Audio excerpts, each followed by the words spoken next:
What's going on, guys? It's Cliffy here. Very interesting side that the Indians have gone with here today. Their top six are technically all opening batters. We are handing Peter Handscomb and Joe Meany their 2020 debut here today. Bit of an understrength side, I guess you would say, just with a few players going back to Australia to prepare themselves for the Ashes. David Warner, the big omission from the side. No Joshy Hazlewood either. Mitchell Starc has hung around though, and by good reason he's hung around. He's gone and got Virat Kohli first ball. You can't ask for too much more than that. And Joe Meany on debut. His first contribution is a catch. Very first ball of the game. So that is good from him. Be interesting to see how he does go, because we are probably looking, I guess, at the backup bowlers in this Australian squad. Not really the team. I mean, between Hazlewood, Cummins and Starc, those three are basically going to start almost every game for you, unless of injury or really, really poor form.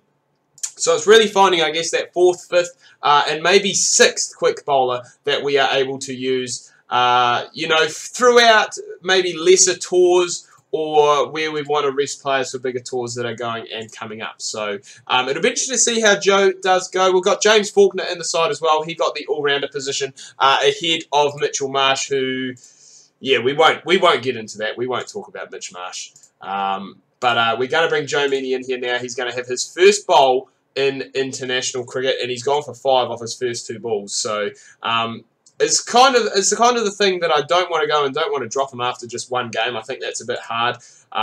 You know, players really do need a chance to express themselves and give themselves an opportunity, I guess, you know, to mould themselves into the international stage. So he is hoping that he can come back strong. Faulkner is in terrible bowling form, so I'm a bit worried, to be fair, about using him in this game. So I'm hoping that he will come good. He did pick us up a wicket in his first over, so we can't complain too much about that. Now we just need Joe Meany to go and do the same if he can. And I think he's possibly picked up Rishi Pant here, LBW, to grab himself his first 2020 wicket. So he will be happy about that. The Australian camp are happy because India are 5 for 50.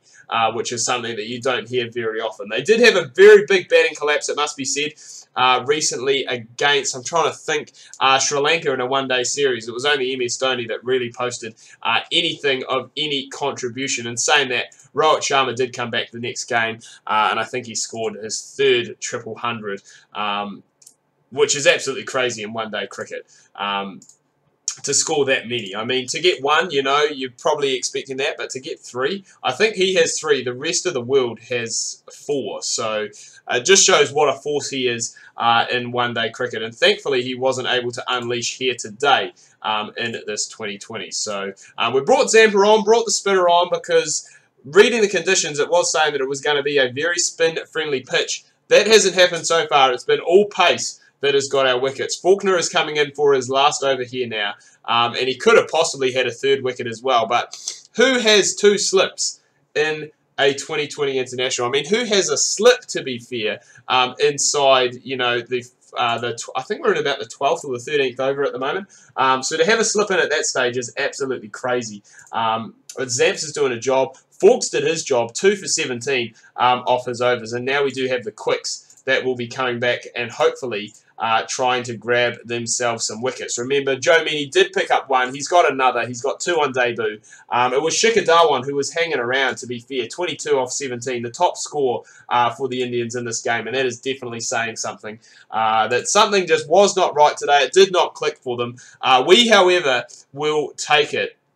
We'll take another win. We did win the one-day series. That was last episode.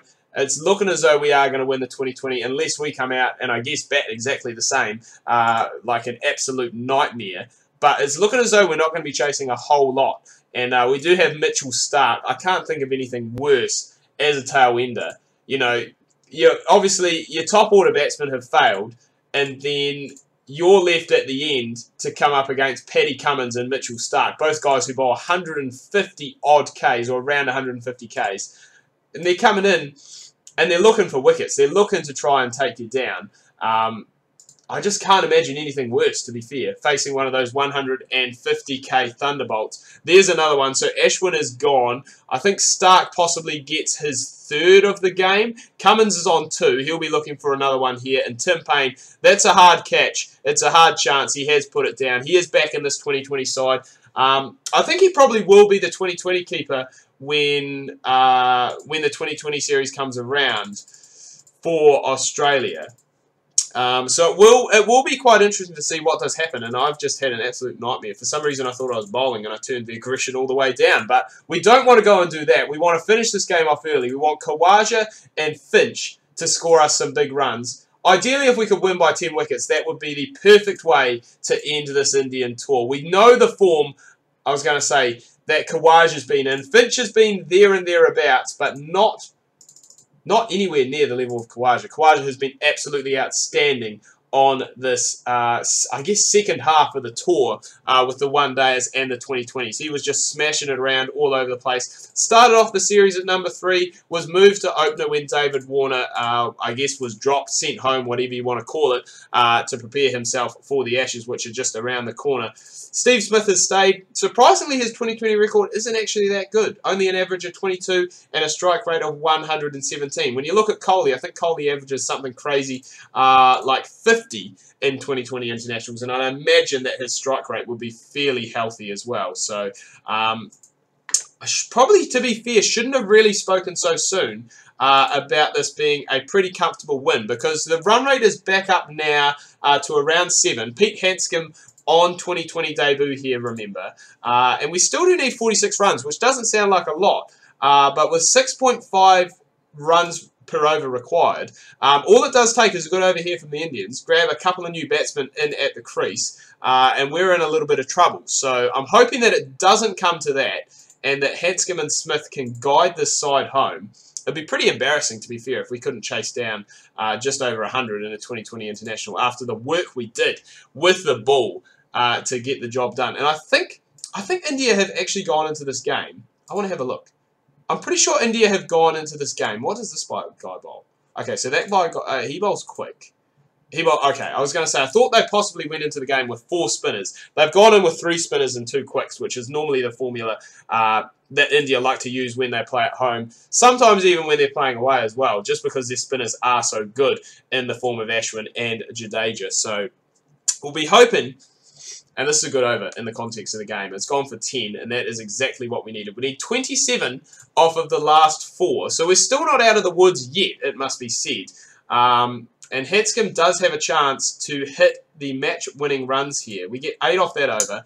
That's the issue, though. We get 6 off the first ball, back it up with 2 singles, and then we get nothing. And then Steve Smith plays back an absolute dolly to Ashwin. He's gone for 24 off 37.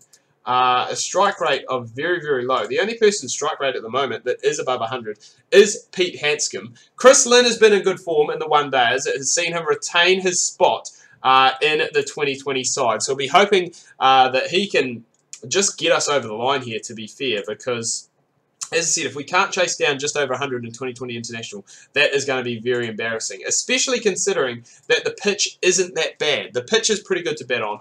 We needed 13 off the last 12. We find the outs. Oh, my God. We need 11 off the last over. We are going to lose this. I think we're going to lose this. Chasing down bloody 100. Oh, my God. Come on, Pete Hanscom. You can do it for me, son. Go the ball. Okay. Oh, my God. We lost. We lost by a run. You have got to be kidding me. How does that happen? Chasing 105. Wow. Oh, my God. I cannot believe it. The one thing that we must say is this tour has not been short of excitement. It has been absolutely incredible. There's been many, many close games. India win the 2020 series 1-0. Very strange only playing 1. I think this game here we did a couple of episodes ago. 1 wicket. That game just went to and fro. So we win the one-day series. We lose the 2020 series. We didn't play, surprisingly, any test matches either. Very strange come to India. Only played 5 one-day internationals and 1 2020. But that's what it is. The next thing up is the Ashes, ladies and gentlemen. So we are heading to Brisbane on the 23rd of November in about a month's time in game to take on England in the first of 5 Ashes test matches. So that's something that I'm really looking forward to. Hope you guys are too. If you are, make sure to let me know down below in the comments. If you've enjoyed this video, make sure to give it a like. Go and give it a thumbs up. If you are new, please do subscribe. And until next time, ka kite anoa. See you soon.